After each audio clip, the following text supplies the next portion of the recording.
Quando é que mamon vira... Quando o dinheiro vira mamon? Quando tem um padrão de vida exagerado, que exige sacrifício, trabalha demais, não por necessidade. Fui pregar no sul do país.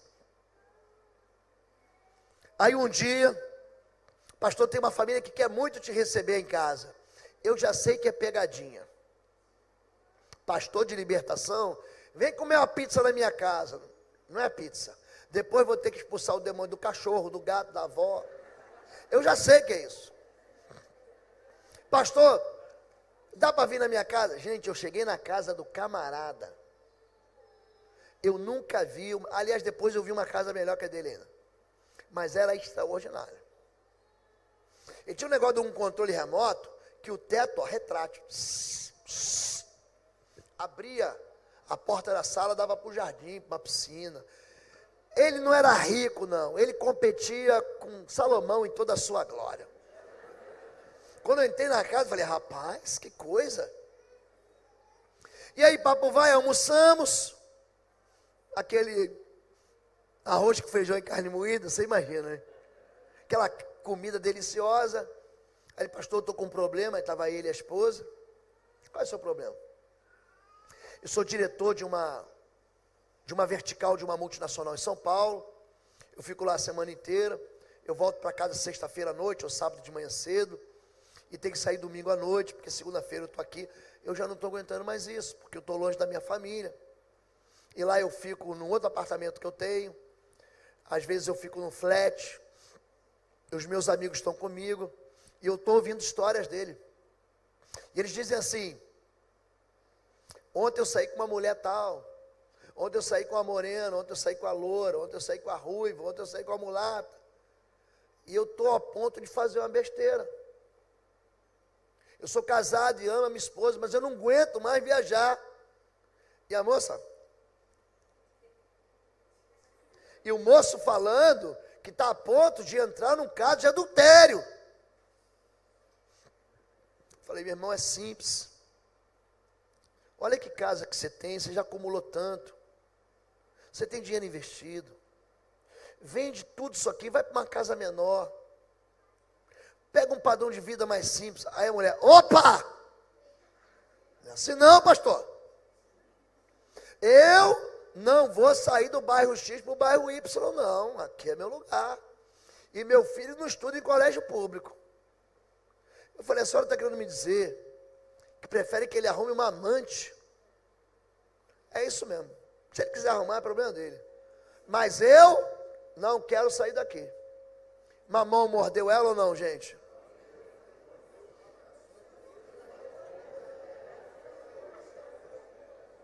É desorganizado, não faz contas, não controla as finanças e vive se endividando. Convive com a sensação de que tudo não é bastante. Não é capaz de distinguir preço e valor. Você sabe a diferença entre preço e valor? Tudo que você coloca a preço não tem valor. Colocou preço, não tem valor. Quanto custa um celular? Tem preço? Não tem valor. Você pode viver a vida inteira sem celular. Minha avó nunca teve celular. E não morreu por causa disso. Quanto custa uma televisão de tela plana? Tem preço? Não tem valor. Você pode viver com a tua televisão de tubo. Você pode viver com uma televisão de válvula. Lembra a televisão de válvula? Você ligava, ela demorava, tinha um pontinho que acendia. Pss. Aí quando demorava, tu dava um tapão nela. Pá! Você lembra disso? Você é velho, né, irmão? Você é velho. Você pode não ter televisão, não vai morrer por causa disso. Quanto é que custa uma BMW, uma Ferrari, sei lá, um carro desse aí? Quanto é que custa? 100, 200, 300 mil, é isso?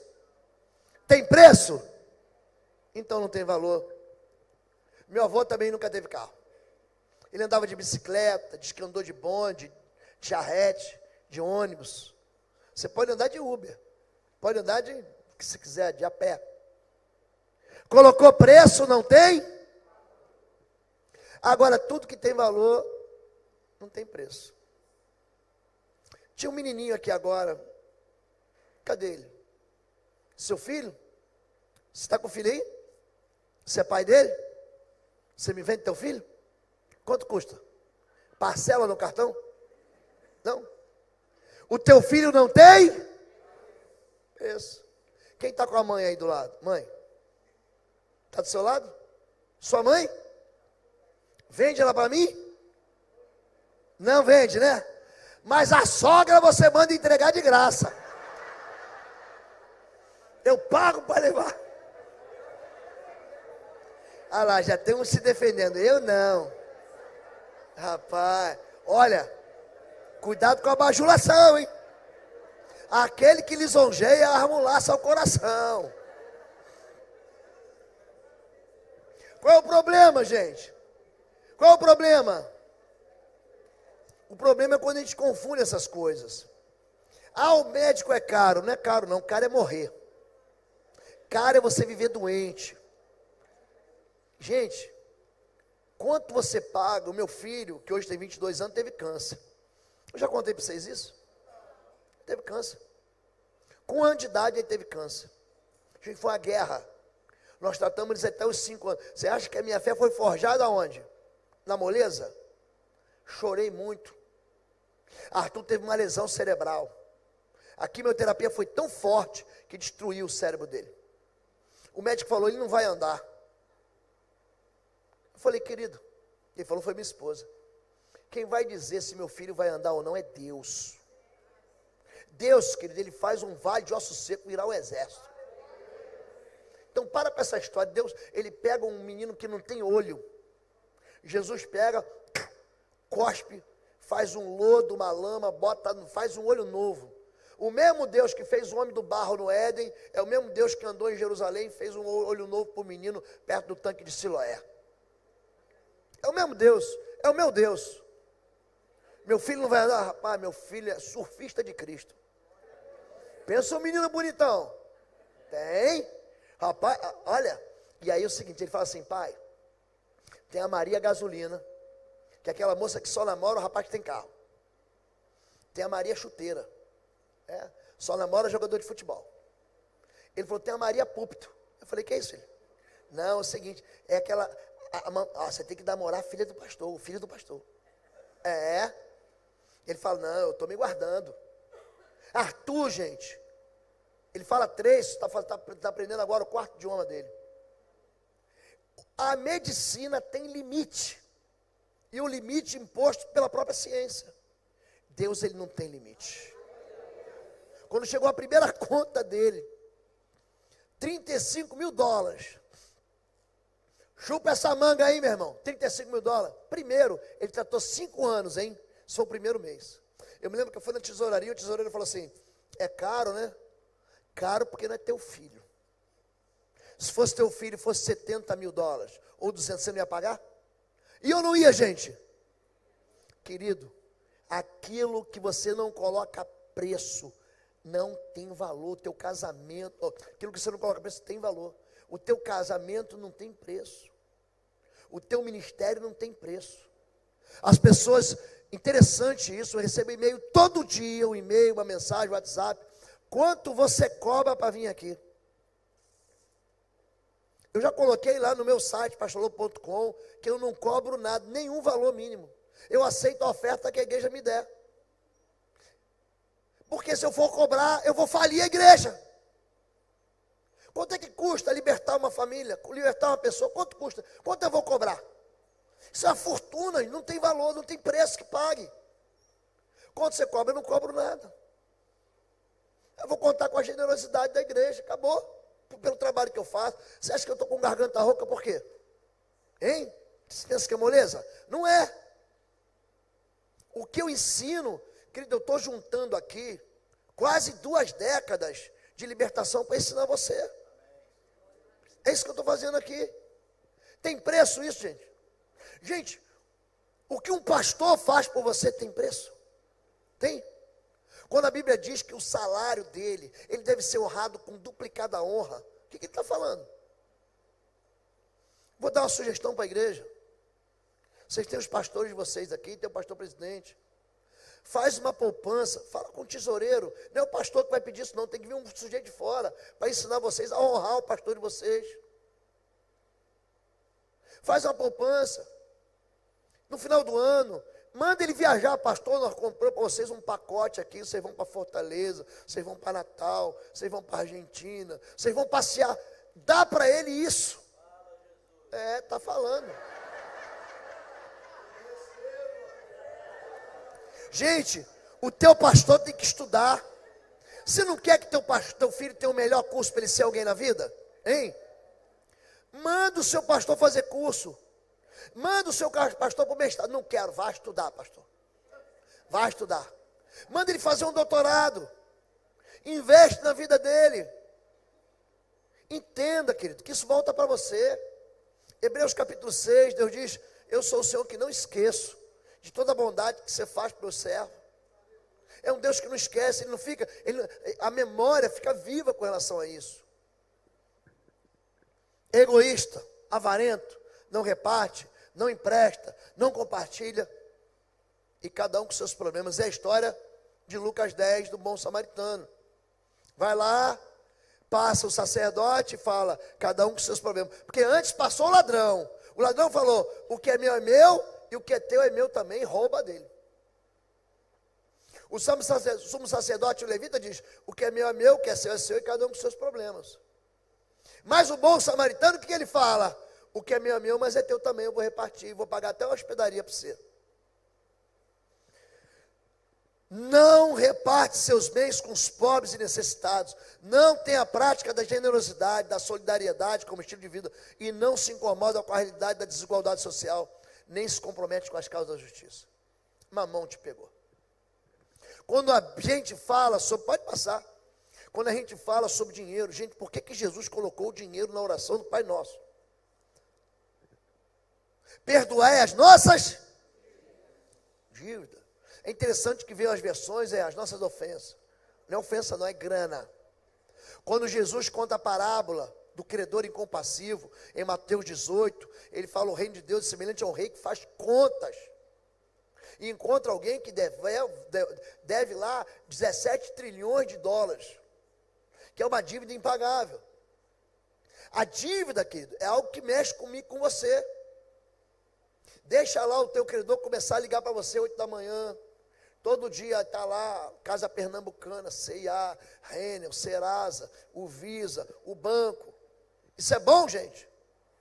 A dívida aprisiona você e aprisiona a sua família. Pode passar.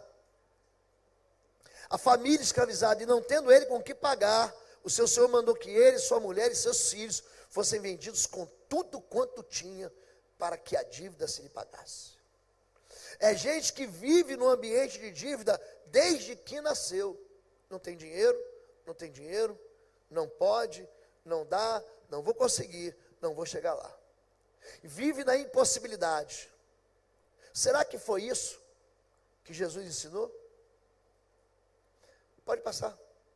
Dívida e seus motivos. Mais incomum é o imprevisto, bati de carro, minha mãe teve que fazer uma cirurgia, eu tive que investir uma grana. O mais alegado, eu sou incompetente, não sei lidar, ninguém me ensinou, papai não me ensinou, meu pastor não me ensinou, a culpa é dos outros. Predominante é pecado. Vamos ver as razões do aprisionamento da dívida. O primeiro é não ser dizimista. Roubará o homem a Deus? Todavia, vós me roubais e dizeis, em que te roubamos? Dos dízimos e das ofertas. Quer ler comigo aqui? Com maldição sois? Com maldição sois? Por quê? Porque a mim me roubais. Eu roubei o Senhor. Interessante foi que eu tinha loja em shopping nessa época. Isso era 95, mais ou menos.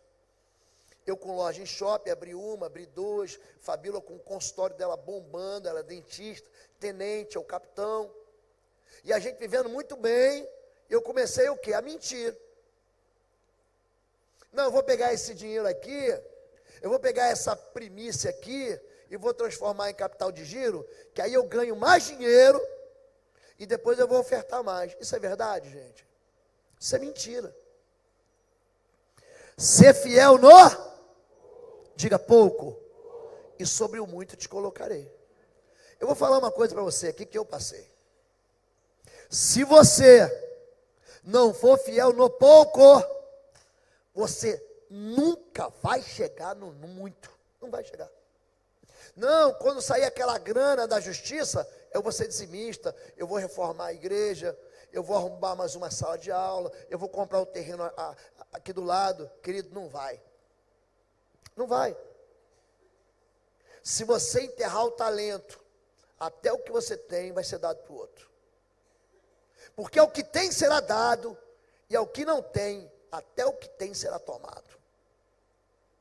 Esse provérbio de que Jesus fala, ele fala de gente que acha que vai conseguir enganar o mundo espiritual. Não vai. Com maldição sois amaldiçoados. Por quê? Porque você rouba o Senhor. Não é que Deus vai te castigar, não é. É que a tua desobediência vai atrair o quê? A maldição. Quando você traz o dízimo, querido, você não está abençoando a igreja, você não está contribuindo para o reino, você não está pagando salário de ninguém, você está abençoando sua vida. Eu aprendi num deserto o que é desobedecer ao Senhor. Quando Jeremias 2 fala assim, você vai aprender como é mal abandonar o Senhor. Eu aprendi isso. E é por isso que eu ensino hoje com autoridade. Eu ensino porque eu sou dizimista. Eu ensino porque eu sou ofertante. Eu ensino porque eu trago primícia. Eu ensino porque mamão não manda mais no meu bolso. Porque quando eu venho aqui e entrego a minha oferta, entrego o meu dízimo, sabe o que eu estou dizendo no mundo espiritual? Eu não confio no dinheiro, eu confio no Senhor, porque o amanhã pertence ao Senhor. As pessoas que impressionam Deus, querido, impressionam Deus aqui, ó, no altar. A viúva pobre, e aí tem a turma de que dízimo era fruta. A viúva pobre que não traz fruta, traz 2 moedas aqui. E quando ela traz, Jesus fala assim, pode parar tudo, para o culto. Porque essa pobre viúva deu mais do que todo mundo. Deus não se impressiona com quanto você traz. Deus se impressiona em como você faz. A mulher, ela de má fama, ela derrama um alabastro, de um nardo, de um perfume caríssimo. E todo mundo diz, é um desperdício, não é não. Onde quer que o evangelho do reino for pregado, no dia 9 de setembro de 2018, lá na Mantiqueira, o que ela fez vai contar para a sua memória. Oferta, dízimo no altar, comunica a minha confiança que eu tenho no Senhor. Só que eu tenho medo. Eu tenho medo, então eu não sou dizimista. Pode passar. Malaquias 3, todo mundo conhece Malaquias 3:10. Trazei todos os dízimos à casa do tesouro. Não é isso, gente? Para que haja mantimento em minha casa, e depois você vai fazer uma experiência, vai fazer uma prova. Diz o Senhor dos Exércitos, se eu não vos abrir a janela do céu e derramar sobre vós tal bênção. Veja bem, no verso anterior ele fala de maldição, não fala? Fala ou não fala? Nesse verso ele está falando de bênção. Para você substituir a bênção pela maldição, você precisa obedecer. Experimente obedecer. Traga os dízimos. E é interessante como é que isso funciona, por quê? Porque porta, ele não está falando que vai abrir porta do céu. Ele está falando que vai abrir janela do céu. A porta, você tem uma chave, que é um mecanismo, que você vai, coloca no buraco da fechadura, você abre por fora, você entra na sua casa, você fecha, você abre por dentro, você fecha e sai, abre por dentro e por fora, janela não. Janela você só abre por dentro. Quem abre janela é Deus. Você não consegue abrir a janela por fora. Janela tem uma tranca interna. Ninguém entra, ele está falando que existe uma resposta para você que ele pode dar. Ele, Deus, ele pode dar. Mas é uma resposta que ele dá para quem? para quem confia nele. Eu não confiava nele, por quê? Porque eu tinha medo. O meu coração incrédulo falava o quê? Eu não consigo viver com 100%, como é que eu vou viver com 90%? Então essa lógica perversa faz você não acreditar em Deus. Isso é misturado o quê? Com um monte de acusação do tipo: igreja evangélica é igreja de pastor ladrão, está dando dinheiro para o pastor, está enriquecendo fulano. Tem gente que ganha dinheiro? Tem. Judas foi um. Judas usou a fé para ganhar dinheiro e vendeu o mestre. Ele terminou bem ou mal, gente? Hein, gente? Gente, quando você pega 1 Samuel capítulo 1, conta a história de Ana. E ali tem um sujeito chamado Eli. Você conhece a história de Ana e Penina. É muito interessante essa história, porque o sumo sacerdote, o sacerdote Eli, era de uma casa abençoada por Deus, do sacerdócio de Levi. Só que os filhos dele, Rofini e Finéias, eles roubavam das ofertas do Senhor. Gente, pensa Deus ficar irritado. É quando se mete com a oferta dele. Oferta fala com Deus de uma maneira tão intensa, que quando no capítulo 24, verso 24, Davi sobe a eira do Araúna para sacrificar, o jebuseu falou o seguinte: não, toma aqui o aparelho dos bois, toma os bois, faz o teu sacrifício. Ele: não, eu não oferecerei ao Senhor um sacrifício que não me custe nada. Sacrifício. Gente, na hora que ele ofereceu o sacrifício, a praga cessou em Israel. Tem muita gente que não entendeu como é que funciona a oferta, e nem para que a oferta funciona. Tem muita gente que não entende para que funciona o dízimo. É para abençoar você. Eu vou te abençoar, é o que está escrito: não derramar sobre vós tal bênção, que dela vos advinha maior abastança, abundância, fartura. Ele está dizendo que ele quer te abençoar, mas depende do quê? Do teu coração. Só que quando o meu coração é incrédulo, querido, eu vou para um lugar de quê? De maldição. Pode passar. Dá um clique. Aí. Por que eu estou na prisão financeira? Porque eu tenho uma dívida. E aí a dívida me leva para um lugar de medo. Eu tenho uma dívida. Ou eu pago a dívida, ou eu sacrifico no altar. Ou eu pago o meu boleto, ou eu sou fiel ao Senhor. E eu escolho o quê? Ser fiel àquele crediário que eu fiz. E ignorar o Senhor. Eu fui irresponsável? Fui. Houve uma circunstância ruim? Houve. Mas quando eu escolho tomar um caminho distinto da adoração do Senhor, que quando você chega no templo, a primeira coisa que você vê no templo é o altar. Ninguém fala com Deus sem sacrifício. A Bíblia diz: ninguém comparecerá diante de mim de mãos vazias.